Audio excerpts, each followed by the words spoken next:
Aleluia, Deus é fiel, irmão. Fala para a pessoa que está do seu lado aí, você está lindo, irmão. Agora dá um sorriso Colgate para ele, aquele sorrisão, vai. Preocupa não. Aquela alface esfugarrada, ele não vai reclamar com você. Glória a Deus, Atos capítulo 9, versículo 6. Abre sua Bíblia aí comigo em nome de Jesus. Irmão, essa palavra está queimando no meu coração. Hoje de manhã eu ministrei essa mesma palavra.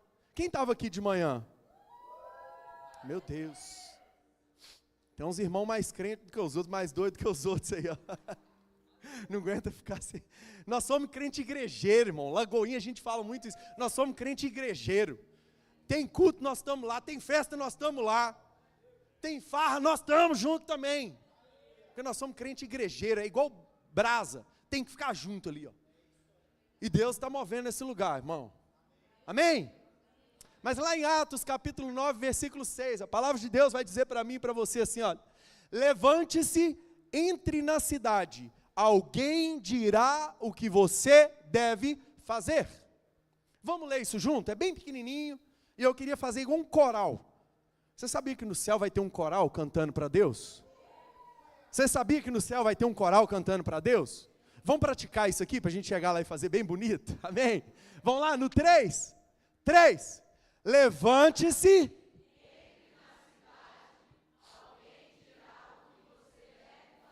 Meu Deus, nós vamos fazer mais forte para estremecer o inferno. Vamos lá? 3. Levante-se. Meu Deus. Aleluia. Glória a Deus. Aplauda o Senhor, Lagoinha. Jesus. É isso. Eu fui visitar Tampa, irmãos, essa semana. Fui visitar a igreja da nossa regional, né? Tampa é a igreja do nosso pastor Jason. Eles estiveram aqui há poucos dias. Quem estava aqui o dia que eles vieram? Foi céu na terra, irmão. Eu achei que esse teto aqui ia cair. E eu estava prontinho para segurar assim. Estou nem aí não, irmão. E o pessoal falou mesmo, pastor, sua igreja é fogo puro, hein? Sua igreja, e eu voltei todo sorridente. É o meu povo. Meu povo é fogo no cão, irmão, não deixa não. É isso mesmo, e eu voltei todo feliz, irmão, porque eu ouvi isso lá, sabe? Para mim é uma honra poder caminhar com vocês. Eu creio que Deus está levantando um povo corajoso, ousado, zangado, que não aceita, não compactua com o mundo. Em nome de Jesus, esse é o povo de Lagoinha, San Diego. Amém? E quando Deus me trouxe essa palavra, Deus ele começou a falar comigo sobre chamado. Eu não sei se você sabe, Paulo foi um homem muito abençoado. E essa passagem vai contar uma parte da conversão de Paulo. Mas a verdade é que isso começa, a conversão de Paulo começa muito antes. O que Deus ia fazer na vida de Paulo começa ainda em Jesus. Porque é o próprio Jesus que encontra com Paulo. Nada mais, nada menos do que Jesus, mesmo depois da morte, ele ressuscita e ele vem encontrar com quem? Paulo. Paulo que era perseguidor dos cristãos, e nós vamos ver isso aqui. Mas antes de entrar nessa parte, eu queria trazer uma observação para você. Quando Jesus esteve na terra, ele fez vários milagres, cura, libertação. Quem já leu a história de Jesus aí? Ele fez muito, irmão. E quando ele fazia milagres, quando ele ministrava curas, quando ele multiplicava os pães, as notícias se espalhavam para todo lado. É notório. Quando acontece coisa ruim, a notícia se espalha rápido. Quando acontece coisa boa, também se espalha. Às vezes coisa boa um pouco mais lento, né? Porque o povo às vezes ama um caso de tragédia, só o sangue do cordeiro. Mas a verdade é que quando Jesus fazia um milagre, as pessoas falavam. Não tinha Instagram ainda na época. Não tinha Facebook, não tinha Orkut. Quem é da época do Orkut aí? Não levanta a mão não, irmão, o pessoal vai descobrir sua idade. Levanta não. O povo vai descobrir sua idade. Jesus. Mas as notícias se espalhavam assim mesmo, irmão. Independente se tinha meios de comunicação ou não, as notícias se espalhavam. E quando Jesus operava um milagre, todo mundo saía contando. Quem recebe uma bênção e não gosta de contar, né? Eu amo dar testemunho, irmão. Sou bocudo que só. Acontece um trem bom comigo, eu quero contar para meio mundo. E assim era o povo estava ali, estava contando o que Jesus estava fazendo. E com a notícia do que Jesus estava fazendo, muitas pessoas começaram a se converter. Jesus, ele estava salvando muitas pessoas através do que ele estava fazendo. Ele não veio, deixa eu lembrar você, Jesus não veio para curar, não veio para libertar, ele veio para salvar almas. Cura e libertação era o que ele fazia e trazia ao povo, e Deus salvava o povo. Deixa eu te dizer uma coisa, ele vai te curar, ele vai te libertar, mas ele quer ser Senhor da sua vida, e ele veio para isso. E pessoas se convertendo, e aí começa a aparecer os pequenos cristãos. Após a morte de Jesus, começa a aparecer os pequenos cristãos. Mas antes disso, eu achei muito interessante, e eu quis trazer para vocês, que os cristãos eram chamados de caminho. Como assim, pastor? Deixa eu te lembrar algo. Quando Jesus esteve aqui, os discípulos o questionaram, ele disse, eu sou o caminho, a verdade e a vida. Então a partir daí as pessoas que aceitavam Jesus, eles eram chamados de caminho. Olha que interessante, estou trazendo um pouquinho de teologia aqui, só para você entender, e daqui uns dias a gente vai ter o carisma. Quem está ansioso aí pelo carisma, irmão? Glória a Deus, vai ter muita gente no carisma aqui, irmão. Carisma, para você que não sabe, é o nosso curso teológico. Você que quer aprender, que quer crescer na graça e no conhecimento de Jesus, não perde a oportunidade não, irmão. Nós vamos fazer um carisma day aqui, você vai vir, só para você ter noção de como que é bênção demais. Deixa eu pular essa parte, senão eu vou contar demais para vocês. Mas eles eram chamados de caminho. E por que eles eram chamados de caminho? Por causa que Jesus disse que ele era o caminho, a verdade e a vida. Lá em Atos, capítulo 24, versículo 14, vai dizer para mim e para você a seguinte frase: confesso-te, porém, que adoro o Deus dos nossos antepassados como seguidor do caminho. Caminho aí está em letra maiúscula. Na nossa versão também está? Glória a Deus. Eu não estou conseguindo enxergar lá não, irmão. Sangue de Jesus. Tá caminho aqui, ó. A que chamam seita. Olha que interessante. Outra curiosidade que eu quero trazer para vocês é que o cristianismo, quando Jesus morre, eles começaram a dizer que era uma seita. Era outra coisa que eles falavam. Não, isso é uma seita, nós não podemos aceitar, porque eles acreditavam somente na lei. Eles não aceitavam o cristianismo, então eles chamavam isso de algo que era ruim, uma seita. Mas olha que legal, olha. Creio em tudo o que concorda com a lei e no que está escrito nos profetas. Paulo está dizendo. O caminho, aqueles que eram o caminho. E esse termo de caminho só foi substituído pelos cristãos lá em Antioquia da Síria, em outro lugar, não era mais em Jerusalém, foi fora do povo de Israel, já foi na Síria. Se você olhar no mapa, Síria é um país, Israel é outro, para você que não sabe. Lá em Atos 26 vai comprovar isso para mim e para você, olha que interessante. Então Barnabé foi a Tarso procurar Saulo, e quando o encontrou, levou-o para Antioquia. Assim, durante um ano inteiro, Barnabé e Saulo se reuniram com a igreja e ensinaram a muitos. Em Antioquia, os discípulos foram pela primeira vez chamados cristãos. Então começa a nascer os cristãos, o povo começa a se espalhar, e Paulo, não satisfeito, começa a buscar os cristãos para morrer. Mas quem era esse Paulo, pastor? Explica para mim. Saulo, até então, e eu não sei se você sabe, mas ele não tem o nome mudado, é porque no Egito é algo, Israel é algo, e em Roma é outro nome, para a mesma pessoa.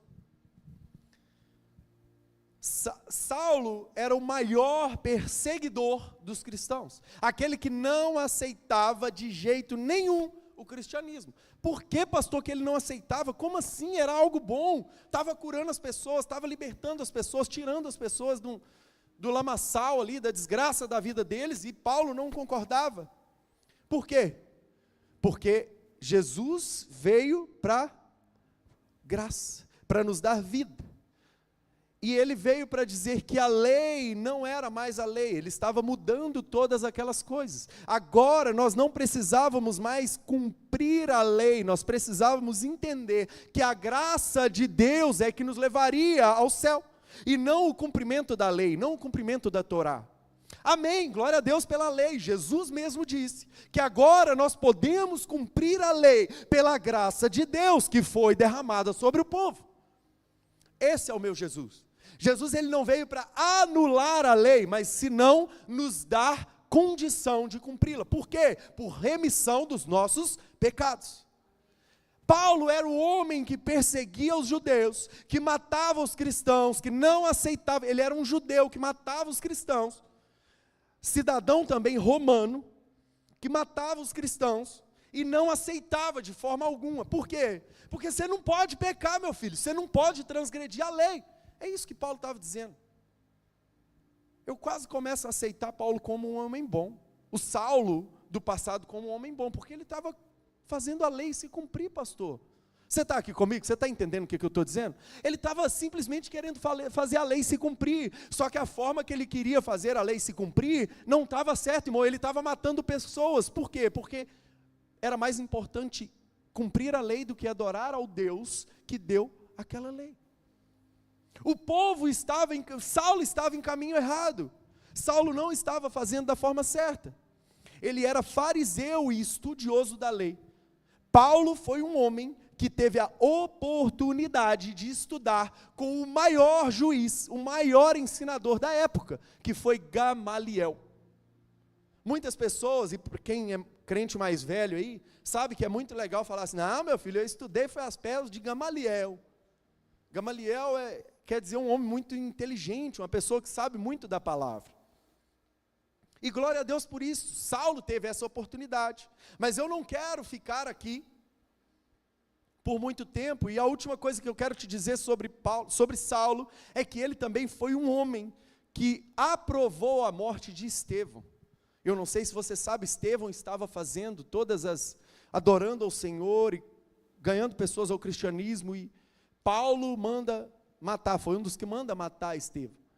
Lá em Atos capítulo 8, versículo 1, bem antes da conversão dele, vai dizer: e Saulo estava ali, consentindo na morte de Estevão. Naquela ocasião, desencadeou-se grande perseguição contra a igreja em Jerusalém. Todos, exceto os apóstolos, foram dispersos pelas regiões da Judéia e de Samaria. Irmão, algo que eu vejo nesse lugar aqui, que Paulo não sabia, é que Estevão era a semente que Paulo estava plantando para que Jesus viesse até ele. Eu não sei se você entendeu. Paulo consente com a morte de Estevão. Estevão é a semente que Paulo estava plantando para que Jesus o viesse encontrar. Ele dá a sentença de morte para Estevão. Deixa eu dizer uma coisa para você. Jesus dá a sentença de morte do velho homem do Saulo para virar um Paulo através daquela situação. Ele nasce um novo homem porque ele encontra com Cristo. E agora eu começo a pregar para você.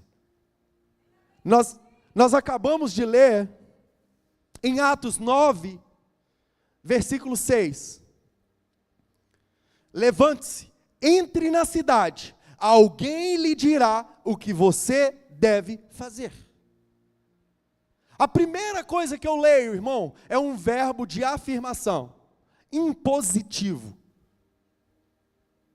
Jesus está dizendo para Paulo algo sobrenatural aqui, mas só isso, pastor? Só nessa palavra, levante-se, você já está vendo algo sobrenatural? Sim, irmão. Jesus está dizendo para ele: levante-se, homem. Primeiro de tudo, Jesus dá um tombo em Paulo. O próprio Jesus aparece a Paulo como uma luz muito forte, a palavra de Deus vai dizer isso. E Paulo, ele se assusta e cai em terra. E a partir dali começa o encontro que ele tem com Cristo. Foi naquela cena em cair no chão que começa aquilo que Deus vai fazer na vida de Saulo. aquilo que Jesus vai fazer na vida de Saulo. Eu não sei como você encontrou Jesus, ou se você já encontrou Jesus, mas não espere, irmão, cair para levantar a sua mão e render a Ele. Não espere dar a Ele graças, glórias, em nome de Jesus. Saulo foi esse homem que perseguia os cristãos, que achava que estava no caminho certo, fazendo-se cumprir a lei, mas precisou ter um encontro com Cristo de forma sobrenatural. Saulo, então, caído, Jesus diz para ele: levante-se. O que eu quero dizer com levante-se? O que Jesus está dizendo para mim e para você nessa noite? Levante-se. Deus não te chamou à toa. Irmão, vira para a pessoa que está do seu lado e fala isso para ele: Deus não te chamou à toa. Está aqui atrás, eu não tinha nem visto, irmão. Sangue de Jesus. Deus não te chamou à toa, e assim como eu e você, Ele não chamou Paulo à toa, irmão. Deus tinha um propósito para cumprir na vida de Paulo. Paulo era um homem ousado, você concorda comigo? Paulo era um homem corajoso, irmão. Ele cumpria a lei sem pestanejar, sem pensar duas vezes. Ele era corajoso, e Deus queria usar aquela ousadia que Paulo tinha. Jesus queria usar a ousadia de Paulo. Ei, deixa eu te falar uma coisa. Deus quer usar a sua ousadia, Deus quer usar a sua coragem, Deus vai começar a usar a sua vida a partir de hoje em nome de Jesus. Deus está fazendo algo novo. O encontro que você teve com Ele não é para ficar sentado esquentando cadeira, não. Ele te chamou, te resgatou do lamaçal do pecado, para te dar um destino, para te dar um propósito, para colocar em você um chamado. Aplauda ao Senhor.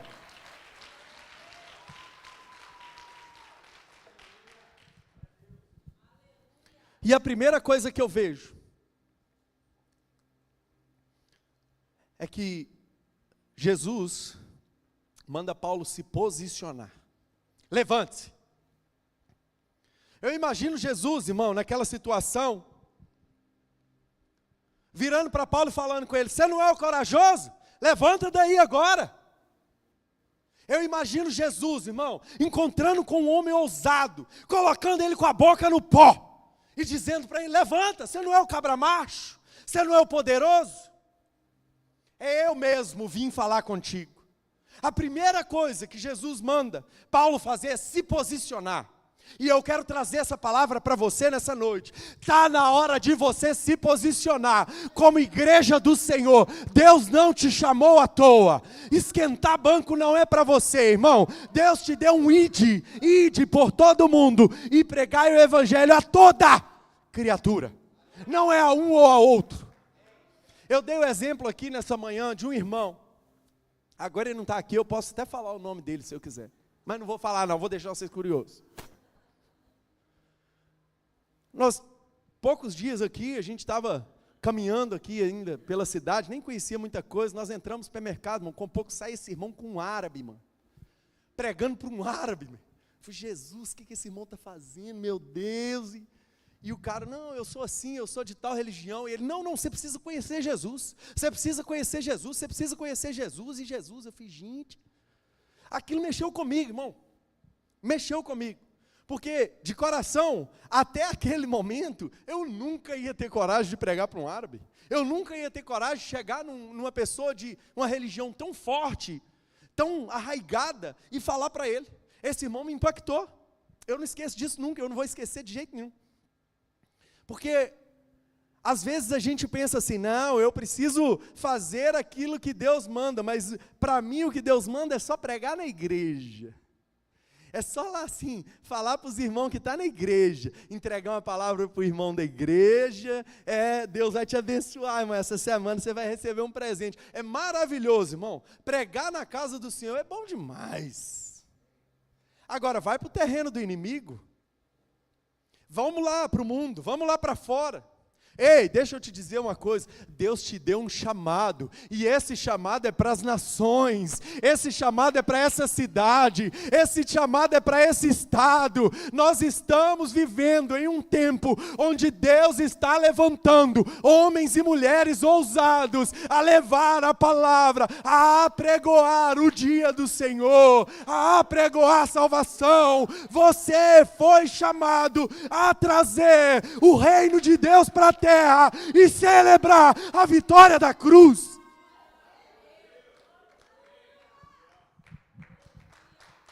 Aplauda ao Senhor, irmão. Se é para o Senhor, faça isso em nome de Jesus. Você não foi chamado para esquentar banco, irmão. Esquentar banco é reserva de time lá fora. Aqui não tem time reserva, irmão. É todo mundo titular. É final de campeonato, irmão. Meu pastor fala isso todo dia. Meu pastor André, toda reunião que a gente está, irmão, a gente sabe a hora que ele vai falar essa frase. Porque ele diz isso todo dia. Vamos lá, meu querido, é final de campeonato. Nós vamos ganhar todo mundo para Jesus. A paixão por ganhar almas me constrange. Ele sempre diz, nós vamos ganhar alma para Jesus essa semana, em nome de Jesus, vamos para cima. E é para isso que nós viemos, irmão, é para isso que Deus te chamou. Deus está te dizendo hoje, levante-se, levante-se, é você que eu quero usar. Levante-se, Hugo, é você que eu quero usar. Levante-se, Vitor, é você que eu quero usar. Deus está te chamando pelo nome, irmão. Se você trabalhar um pouquinho mais nessa palavra, e eu creio que você vai ler quando chegar em casa, Jesus ele diz, Saulo, Saulo, por que tu me persegues? A primeira coisa que ele faz é chamar o nome de Saulo, para que Saulo saiba que ele tem um nome, mas esse nome não é maior do que o nome que está acima de todo nome, o nome de Cristo. A primeira coisa que ele faz é mandar Saulo se posicionar. Ei, está na hora de você se posicionar. Mas o que é isso, pastor, se posicionar? Está na hora de você ir lá para fora, irmão, rasgar o seu peito e dizer, ei, eu sirvo a Cristo, eu não sou um crente 007, eu vim para ganhar almas mesmo, e nada vai me impedir, porque saquear o inferno é a minha especialidade.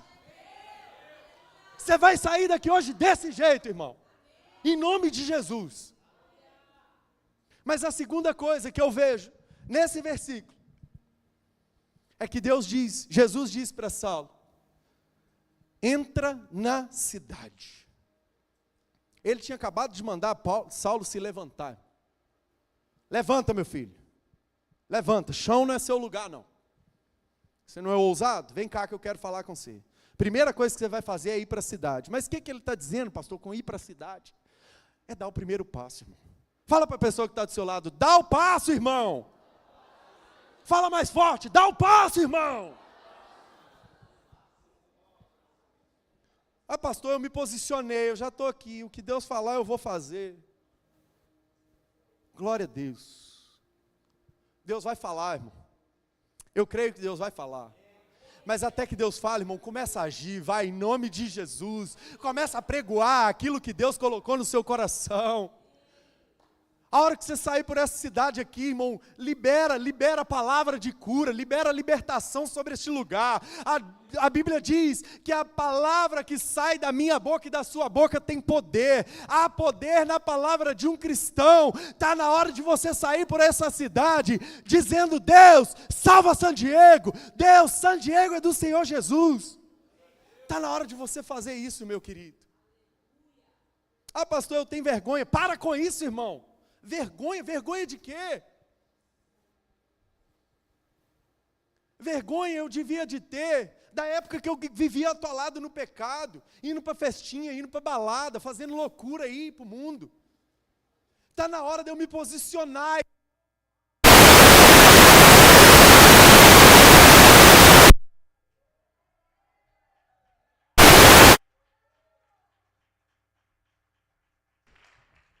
Aleluia. Posiciona, irmão. Assustou aí? Glória a Deus. Está na hora de eu dar o passo, irmão. Está na hora de eu entender que Jesus não me chamou à toa, não. Deus não me chamou para ficar em casa assistindo culto online, não. Meu Deus. O culto online é bênção, irmão, para quem está longe daqui. Está na hora da gente reunir essas brasas, tocar fogo no cão, irmão, e saquear o inferno. Está na hora da gente se levantar e ministrar cura sobre a vida do cansado que está ali fora. Deus é fiel, irmão, e Ele coloca a oportunidade na nossa vida de ganhar pessoas para Jesus. Deus, Ele nos dá a oportunidade. Eu creio que Deus vai começar a mostrar para pessoas aqui, aquelas pessoas que estão precisando de uma oração na rua, aquelas pessoas que estão precisando receber algo do Senhor. Deus vai começar a mostrar para você aquilo que Ele quer que você faça. Deus já está dizendo, dá o passo, dá o passo, dá o passo, porque eu vou começar a usar a sua vida. Dá o passo, porque eu vou começar a usar a sua vida. É isso que Deus está dizendo. Ele manda que Saulo entre na cidade. Saulo não precisava somente se levantar e se posicionar. É muito bonito quando eu estufo o meu peito e digo, eu sou crente. Eu sou crente. É maravilhoso quando eu faço isso. E eu amo dizer que eu sou crente, irmão. Amo dizer que eu sou cristão. Ontem mesmo eu me deparei numa situação dessa. Falei com a pessoa que eu era cristão, ela, mas cristão? Como assim? Me explica melhor. Eu falei, cristão que reconhece Jesus Cristo como Senhor e Salvador da minha vida. Que legal. Para ele é só uma coisa legal. Para mim, irmão, eu sei onde o meu nome foi escrito. Eu sei o meu destino, eu sei o meu final. Nós precisamos declarar o que nós somos, nós precisamos nos posicionar, mas muito mais do que isso, nós precisamos começar a agir. Está na hora de você agir, irmão, está na hora de você dizer, eu libero cura, em nome de Jesus sobre a sua vida. Eu creio que a sua casa viverá um mover sobrenatural. Faça isso com a pessoa que está do seu lado, diga para ele, eu creio na bênção de Deus sobre a sua vida. Amém. Isso é só um treinamento, irmão. Você vai fazer isso lá fora também, em nome de Jesus. Isso é só um treinamento. Você vai fazer isso lá fora também, em nome de Jesus. Aleluias. Glória a Deus. Santo é o nome do Senhor.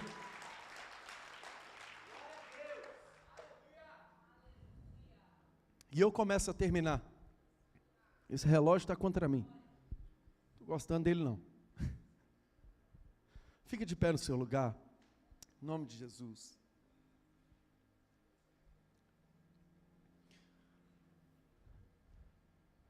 Atos, capítulo 9, versículo 6. Vai dizer para mim e para você, levante-se, entre na cidade, alguém lhe dirá o que fazer. Alguém lhe dirá o que fazer. A primeira coisa que eu aprendo é que alguém já sabe o que deve ser feito. Alguém já sabe o que deve ser feito. Deus está falando em corações aqui nessa noite. Deus está tocando corações para um novo chamado aqui nessa noite. E assim como Deus me chamou há 24 anos atrás, 13 anos, um menino, Deus está chamando pessoas aqui nessa noite. Deus está trazendo pessoas para dentro do chamado nessa noite. Deus está colocando uma chama nova no seu coração. Deus está trazendo algo diferente no seu coração a partir de hoje. E você não vai sossegar. Deus não vai deixar você sossegar até que você comece a fazer aquilo que Ele declarou sobre a sua vida. Aquilo que Ele colocou sobre o seu coração. É noite de chamado. É noite de entrega ao Senhor. Em nome de Jesus. E por último, ele diz, alguém lhe dirá o que você deve fazer. Ei, deixa eu te dizer uma coisa, Deus já sabe o que Ele tem para a sua vida. A palavra de Deus diz que os pensamentos dele são muito maiores do que o seu. A Bíblia diz que a vontade dEle é boa, perfeita e agradável. Ele está chamando a sua vida nessa noite. Ele está te chamando a um encontro real, assim como Saulo teve nessa noite, em nome de Jesus. E eu quero te convidar a fechar os seus olhos.